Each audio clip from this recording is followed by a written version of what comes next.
The church and schools have been in partnership for a very long time, well over 200 years. And you will probably be very aware that it was the church that initiated some of the first schools to reach out to the poor in their communities and to ensure that they had something of an education. And as John Cox, former Bishop John Cox, expressed it, church schools have the advantage not only of being part of a corporate school history that stretches back for 200 years, but also sharing in an ethos that draws upon 2,000 years of story, reflection, wisdom, and experience. And I hope that you share that passion really for meeting the needs of children in your parish, whether you're part of the church or not. And as a school and a school governance board, have a certain, especially if you're a foundation governor, a certain commitment to ensuring that the school and parish church work together in partnership. This initiative takes that to a slightly different level. Wouldn't like to say a better level, but it may well be the catalyst for engaging. So in this diocese we have 150 schools and academies, which reaches out and teaches approximately 37,000 children. And our schools are a brilliant beacon of what God is doing in our diocese and in our communities. But also remember that there are a lot of churches and worshippers on a Sunday. Sometimes, particularly if you're part of a small church, it feels kind of we're so in the minority. Well, I guess we are in the minority, but they reckon there's about 35,000 people worshipping weekly in the diocese in about 500 churches. And the purpose of this idea and this initiative is to bring those two aspects of the work of the diocese together: the worshippers or the churches and the schools and the children, and it to be a two-way street. This is not simply trying to do it on a one-way basis. So then you break it down into parishes. I can't remember how many parishes there are, but a huge number of parishes across the archdeaconries and deaneries, and all of the hierarchical nature of the diocese and the Church of England. So we have this rich resource to work with, and I say that from both aspects. So schools, we have a rich resource in the parish system and in the local church and the local church leaders, the incumbents, priests in charge. And we also, the other way round, churches, we have a huge resource in the nature of our schools. And they are our schools. We often describe the schools in the diocese as a family of schools. And some of you, one or two of you, are priests, and you will have that challenge and that responsibility of having more than one school in your parish or your set of parishes. And that brings you its own challenge, of course, in terms of capacity. But here's the great opportunity. We, the governors, are there, particularly when we're foundation governors, to generate and to develop that relationship, that two-way street between church and school and church.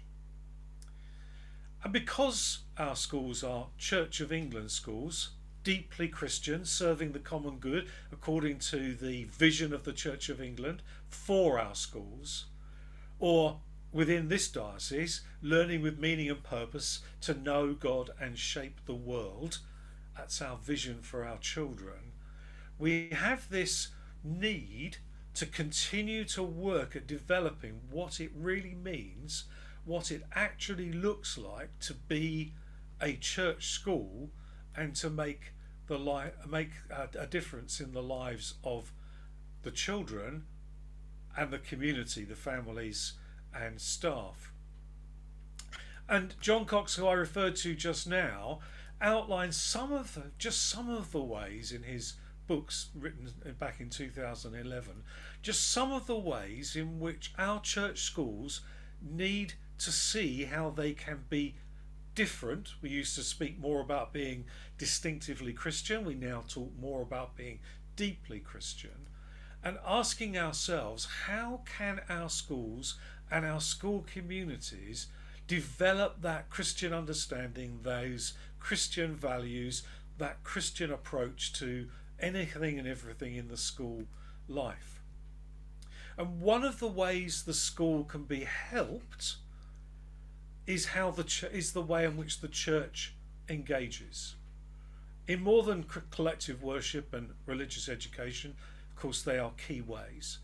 But some of the questions we might be asking in our governing boards, some of the ways in which we might steer the thinking behind policy and practice in a way that is more Christian, and not just replicating what the local authority throw out as model ideas and policies, or people have followed for a long time. So where in the top one there, how does our school community show, how is it a place of forgiveness? Well, I'd like to say that the parish church will be able to model and talk through something of what it means to be a place of forgiveness. That kind of input at governance level and in other ways can be really beneficial and really help developing thinking. But equally, if I turn that on its head, where a school has begun to explore something of that, quite often the local church can learn from that in their relationships, or in the way in which the PCC operates, or in a multitude of different ways. So it really can be a two-way street of influence and engagement, support and input to the way in which we work. So you will know, top left hand corner of the screen, that there is a kind of partnership that exists already between the church and school, the church school and the diocese. We overlap and we support each other in different ways, and probably fail in some ways as well. But that's the kind of what we're looking to help to support, particularly on the ground, through growing partnerships.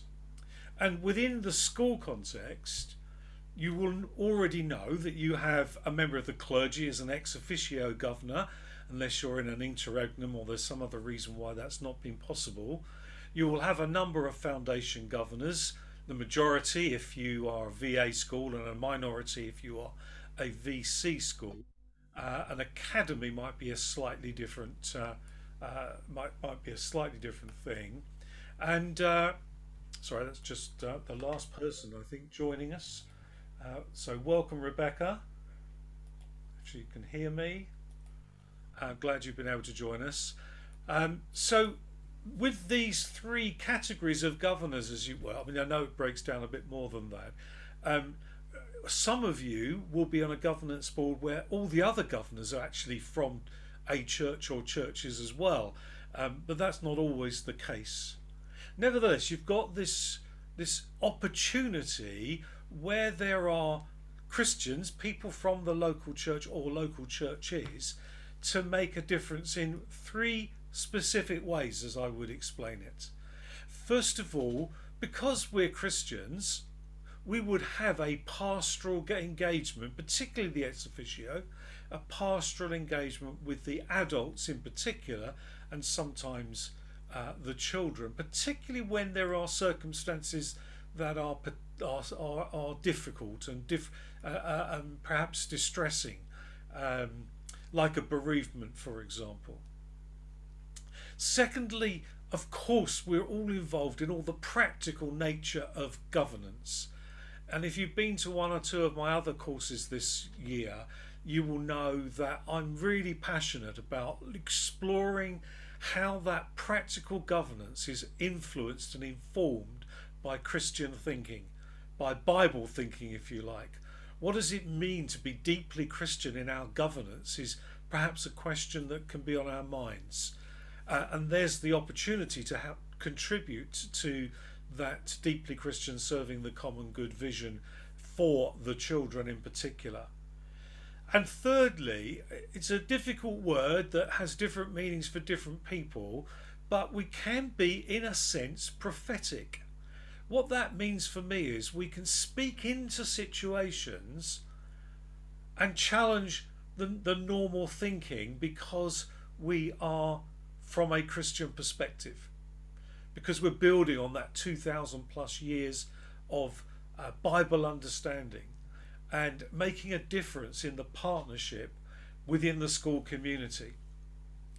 And so I think that's really important to us in the work that we're doing. So let me think about for a moment the church sharing with the school. We're then going to watch a very short video, then we'll look at the school supporting or working with the church. So what can the church bring to the table, as it were? What can the church in this partnership do to make a difference? Well, there's 1,001 possibilities, but I think of it in these four ways. The gift of the clergy. I know it's part of the role, and that can be a challenge in itself, and I know the time constraints and all of the capacity issues, but in our church schools the clergy can be a really valuable resource to the school. That's not just in delivering good collective worship, but take for example that moment in the life of a school when the vision is being readdressed, looking again at what the vision needs to be. And you'll know from the SIAMS schedule, I'm sure, that that needs to be underpinned by a Bible verse or passage. Well, who better to lead the governance board, the school community, in thinking about what a Bible passage or verse might be and what it might mean. Because frankly, I've seen a lot that have been, the text has been very misused. And we need the clergy to actually say, well, it doesn't really mean that. That's not its point. It's not what Jesus was trying to say.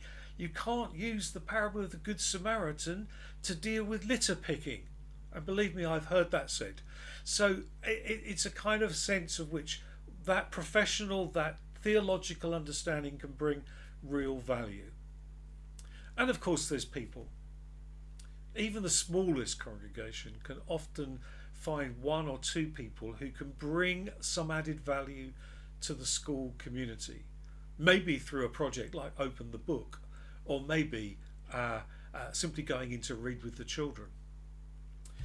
Then there's the various projects. The one that's on the screen is Samaritan's Purse, the collection of boxes of gifts for children in other parts of the world, and I think you're probably familiar with that, but that's just one of a multitude of things that the church can bring and support the school in developing. And then fourthly, a multitude of resource around the church building. What might be cold and challenging on a Sunday morning could be a place where children can learn so much about the church, about God, about the church's practice, and so on. Or just using the place for collective worship or Christmas services or whatever. So many resources that can be developed from the school, from the church, I'm sorry. The church sharing themselves, their premises, their people, the many projects that there are in the out there in the world for us to use. So have a listen to this member of the clergy and their head teacher talking about their relationship and the kind of things that happen in their context. I'm Father David King. I'm vicar of St Andrew's Church in Eastbourne. I've been here now for 13 years, so it's a good length of time, and it's been a great privilege to be working with Carol for that length of time. I'm the vicar of the church, foundation governor also, and a member of the Board of Education. Great. And Carol, I wonder if you could introduce yourself, please. Thank you. So good afternoon, everybody. Thank you for having us today. So Carol Meekins, privilege of being the head of St Andrew's Church of England Infant School. And we've just finished our third spring Easter service today. So we're full of that joy today. So thank you. That's great. So really my first question then, and I guess if I could maybe start with you, David, and then Carol, if you could chip in where appropriate, is where do you see the key ingredients to a strong church and school partnership, given that this has been quite a long-standing partnership for you over there in Eastbourne? Yeah, I think it starts with a relationship of trust, a relationship of commonality, of common values, relationship with children at the heart. It's the reason that we do this, the reason that we have this partnership and this link is for the benefit of the children, primarily. There needs to be an element of trust, a good lot of trust, some flexibility. Carol's very aware that sometimes I can't come in on a particular week to lead worship because I've got a funeral or another engagement.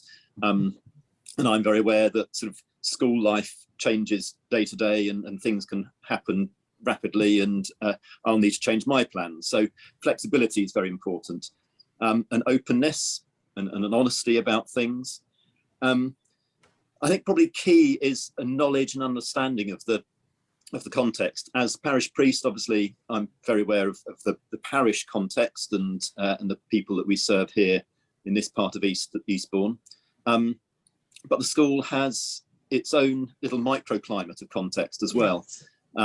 So being aware of that context and having knowledge and understanding of that, and of the staff as well, and their needs and expectations. I think that's probably sort of a brief summary of what makes. That's great, thank you. Carol, I wondered if you might have anything to add, otherwise I'll move us on. Thank you. Yes, just quickly, a shared vision I felt that was really key.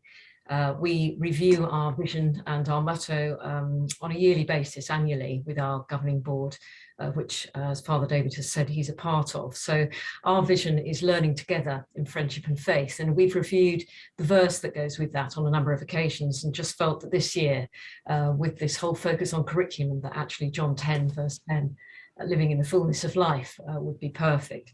A shared faith, shared expectations. We follow the church's calendar through the year, and worship structure, call to worship, etc. As Father David said, respect and value for one another's communities. Shared ventures. We sponsor a little girl over in Kabubu, and the church has very kindly given us some money towards that, and we've built a house between the school and the church for this little lady in Kabubu in Uganda. So that's very exciting. And as Father David has said, he has a pastoral role in the school. So he's a foundation governor, and also, I'm going to say, a gatekeeper, which is a role that has come through the last 2 years of lockdown. We couldn't go into the church, so Father David came to us. That's brilliant, and it's great to hear that actually that on a practical level that kind of thing happened. I wonder maybe if we could explore that a bit more in terms of, you know, we've heard about kind of the vision and the values of your partnership, and that's brilliant, but I wondered what that actually looks and feels like on a day-to-day basis. Okay, from my point of view, it starts with prayer, morning prayer and evening prayer. And as part of that daily cycle of prayer, I pray for the school every day. I'll pray for Carol and the deputy heads and the senior leadership team daily. And then each day there's a different intention. So each class gets prayed for per day in a particular day. The MDSAs, the school dinner ladies, the cleaning staff, the office staff, the governors, the caretaker, all get prayed for sort of on a cycle. So it starts and ends with prayer. Carol's touched on being a gatekeeper during lockdown. As we said, I couldn't come into the school for leading worship, or the school couldn't come into the church. So I was able to stand at the school gate and meet and greet people. So I was a presence there. And I've seen the benefit of that carrying on beyond lockdown. So every day that I can, I'm at the gate meeting parents, meeting children, so they see me. I've had some incredible pastoral encounters there. People telling me about bereavement, of loss, people sharing their joy as well. So it's a great opportunity to just to meet those people where they are, being available whenever I'm needed, as far as possible, being a visible presence. And as lockdown has eased, people from the church are looking to come in to support the school in hearing readers and other sort of activities as well. I think what's encouraging and what I'm hearing is that actually these are all relatively small and no to low cost interventions that you can do that are really making a big difference to your community. Carol, how does that feel from the school's perspective? Well, the answer to the question, I think, is it's very real. It is a day-to-day experience. We're able to touch base with Father David. And I'd also like to say to everybody here that it is, we're building a picture together. I think the analogy of going on a journey is used, and that's absolutely right and proper. But building something together, there isn't, I don't see, a finished product. And actually, we were talking about this yesterday. Father David, you said about planting a seed, but not seeing the tree that you would actually shade under. Was that right? Something along those lines, yeah. Very wise. So there's a little bit more to that video, which you'll be able to watch in your own time, because I'm going to give you some information at the end where you can access this material. I want to turn it around to the school sharing with the church, because quite often, and what we've seen there is the benefit of what the church and particularly the priest brings to the school. But I wanted to be really demonstrable how this is also a two-way street.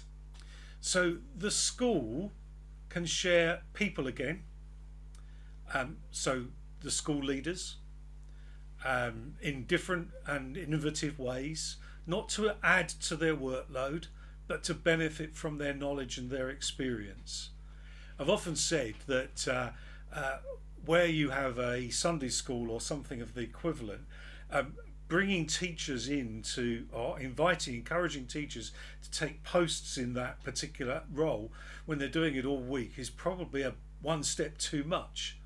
But to ask them if they could run a 1 hour training session for your people who are leading Sunday school or Sunday club or whatever, uses their teaching expertise to encourage and enable others to fulfill that within the church. Children, I mean, children can add so much value to so much, can't they? There have been practices and activities around the Jubilee celebrations and at various points in the year where children can bring gifts to the older members of the congregation or to care homes, all of that sort of thing. But what about participating in services? One school I was involved in for a number of years used to go to their church, and on a Sunday morning the choir would go to the church on a Sunday morning and sing during the service, and that was a big deal because the church was not close to the school, and it took some arranging of cars and journeys and so on, but for children to benefit from the opportunity. Obviously the school has space. Some great examples of where the church meets in the school. Sometimes that happens because there's an emergency and you can't meet in the church building, and you begin to meet in the school. And I'd kind of suggest the question is, should we be going back to the church all the time?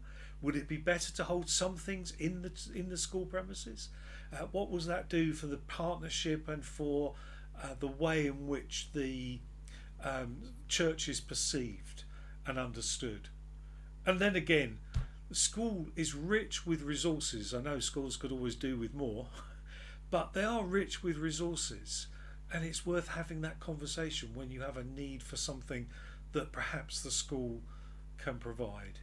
Here's another priest and head teacher explaining their context. First, Nick. Go on, Harriet, I'll let you go. Right.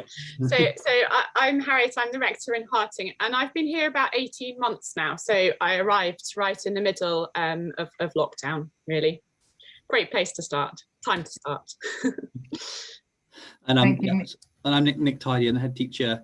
And I was just counting the months actually for how long I've been in post, and I was surprised it's only been 6. It feels like a lot more than 6, but I've been in post since September 21. Very exciting times.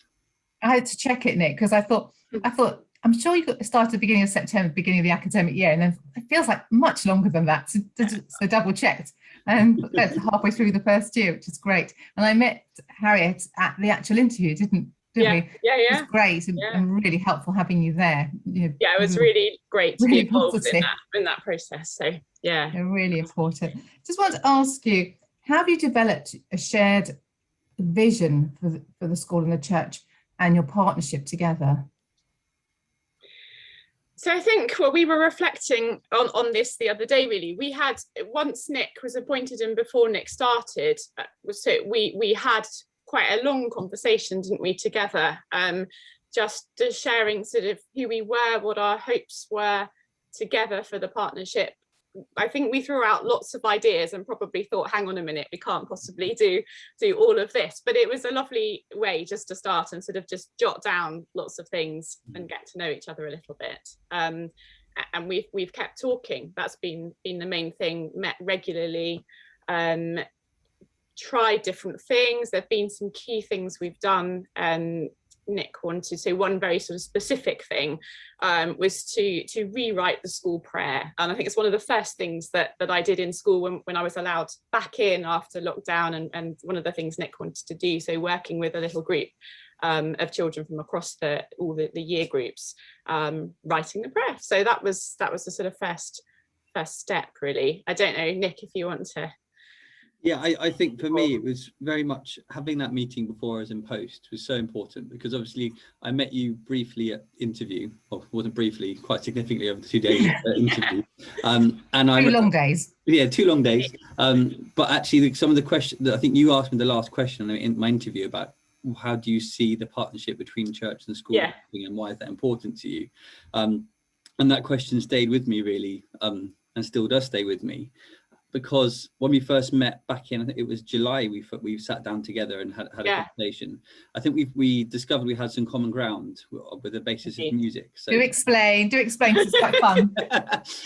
so my background is a jazz musician, and I did an undergraduate degree, a bachelor of art on saxophone, and I got into teaching because of that. And how I ended up being a head teacher from starting off as a peripatetic teacher, not quite sure how that journey happened, but do we believe in a God who has plans? I'm very pleased it did, because I'm very happy where I am right now. But Harriet, do you want to explain your background in music, just so it's clear? Yeah. So I my first degree was in music as well, and I'm a trumpet player. So we both must have mentioned these things at one point. Yeah. And Nick talked about his kind of one of his sort of dreams for the school was to start a brass band within the school, which has happened slightly sooner than you might have imagined. So Thursday mornings is band morning, and it's huge fun, isn't it?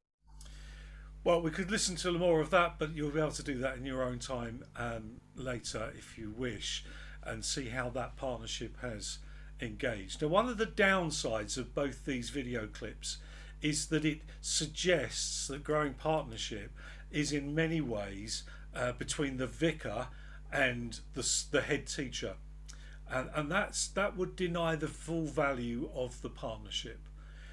Often that will be where it starts and how it develops, but it does need to involve more of the people within the school and obviously within the church as they work together.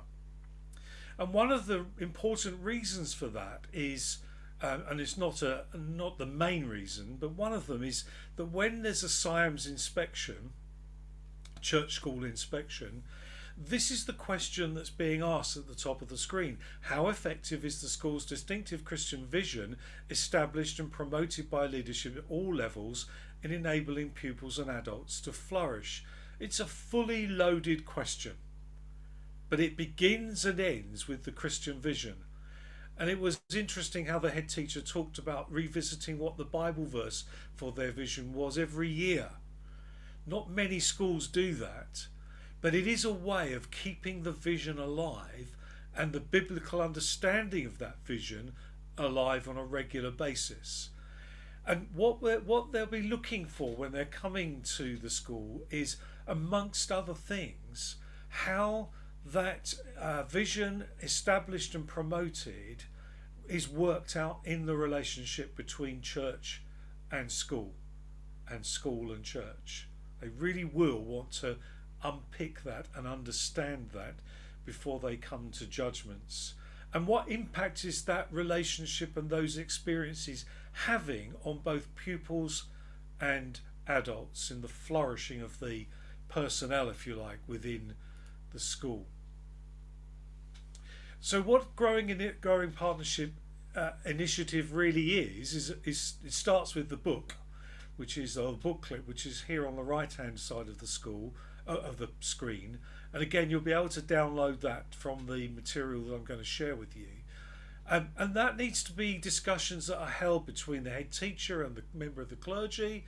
It needs to be a full governing body discussion. It needs to be a PCC discussion, or in other leadership contexts within the church. Because the idea of this is to come to the place where each commits to the other, where there's a covenant between the school and its parish church. And you'll find in the booklet there is a suggested covenant form. People often say, where do we send that? No, that's yours. You come to the agreement and the decision to sign the covenant, and it's kept within school and church because it's to drive or be the expression of what your intentions are together. And then it's about working out how that will happen. And again, at the back of the book, I'll show you that in a moment, there is a whole list of things that may potentially make up what that covenant relationship could become. There is no blueprint. There is no plan that's given to you. This needs to be worked out on the basis of need and opportunity, of people who are available, skills and talent, what they can offer and bring from the church, and vice versa. And that needs to, over time, become part of an action plan, which may just be in the school development plan, or it may be a separate plan which sets out over time. So no one would expect this covenant to suddenly be fulfilled and fully formed within the first term, but to think about what would we like to see, how would we like to see this develop over the next 3 years, say. What kinds of things might we want to think about engaging together in? And never forget, because with education we should be better at this, we need to look at what the impact is, perhaps year on year, and certainly after the end of that 3-year period. Stephen's asked, do the SIAMS inspectors expect a growing partnership covenant to be in place? And the answer is no, not at all. They won't even necessarily know it exists, because they will tend to come from outside of the diocese, and this is a particularly Chichester initiative for our family of schools. So in the back of the book you've got a whole list of things the church community can do and a whole list of things the school can do. I don't expect you to read that now because it's in the book. I just wanted to flag it up in front of you before we part. But I do feel like it's important to state that safeguarding is an important element of the relationship. And you'll know this as governors, I hope. You'll know this if you're part of a parish church, that safeguarding takes a very high priority in keeping the environment safe for all children. And so if adults from the church are going to be going into the school, then they need to go through the appropriate safeguarding training, DBS checks, and potentially safer recruitment of volunteers that will be happening in the church anyway. So some of it, may not need to be duplicated. But let me say about the training, it will be necessary to do safeguarding training in the education context, because there are specific differences between that and the training that's done within the Church of England church context. And that's why every term I'm laying on a safeguarding course which tries to bring both the Church of England training and school training together so that we are fully aware. And here's my 4 short tips for people going into schools from the church. First of all, never intervene in a behaviour issue or any potential safeguarding issue. Simply report it, preferably to the safeguarding, they call them the DSL, the designated safeguarding lead in the school. And if it happens in the church, if there's something, it's not for the adults in the church community to intervene, report it to either the school person or to the parish safeguarding officer. Secondly, put your phones away and not have them anywhere on site, and don't use them unless you have to make an emergency call. And that's because no photographing of children should ever happen, whether you're in the school or they're in your church. Any photographing needs to be done officially by the recognised individual, because there may well be children in that group that should not appear in a photograph, especially a published one. And then fourthly, avoid all physical contact. Now you may have a really compassionate heart, and you want to console and you want to put your arm around a child. Seriously, safeguarding regulations and requirements mean that's something we should never do. And I think it's summed up by Jesus in let your light shine. Help people to see the good deeds, not the things they might critique or criticise. Or as St Paul puts it in 1 Thessalonians, let's abstain from all appearances of evil or wrongdoing, and these 4 things will help us in that respect. And then finally, I'm just going to go to this slide. You can read the other one on your own if you want to. Nevertheless, have fun. Bless the children through your engagement, and the staff for that matter. And where it's possible, to share Christ by the way that you live and act and behave and contribute. Let's fulfill that verse where Jesus says, let the children come to me. And we in that situation will always be his representative in the context.